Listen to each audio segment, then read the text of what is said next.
vos falar sobre os avós e cousas típicas que nos pasan con eles.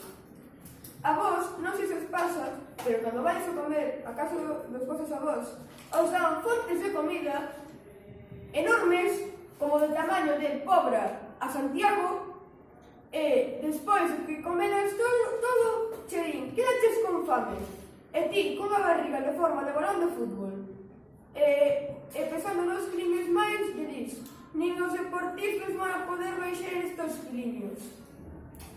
Outra situación é cando os teus avós che dan 5 euros e che din, toma, 5 euros, pero non lle digas nada a tua nai.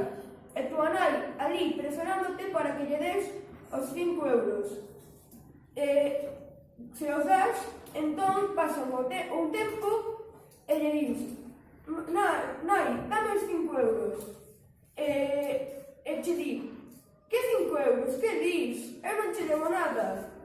Eu creo que con todo o dinheiro que as nosas nais nos deben poderíamos mercar un Lamborghini e unha mansión de luxo. Outra cousa é cando tedes a luz encendida na casa dos nosos avós e che din, rapaz, eu non traballo na Fenosa e tens que apagala moi rápido porque senón te cae unha bronca. Madre mía.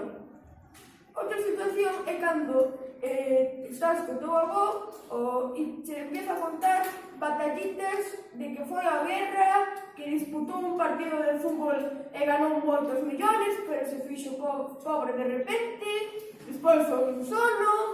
Bueno, a Biblia. E outra é cando están na cama porque foron ao médico, no médico a farmacia e fixeron un mogollón de viaxes e están na cama tumbados. Vou morrer, Manolo, 3 pastillas, vou morrer.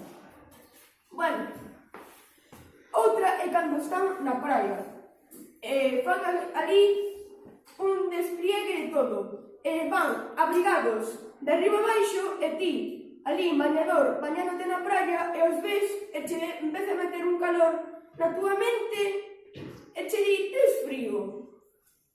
E ti morréndote ali a 40 graus e despois, cando van ao parque, fan ali un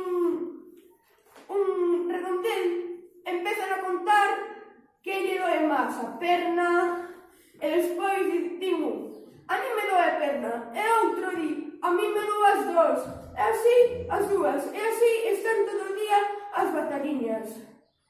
En conclusión, eu creo que os avós é a mellor que nos ha pasado na vida e sempre será un tesouro moi preciado. Hasta aquí o meu monólogo.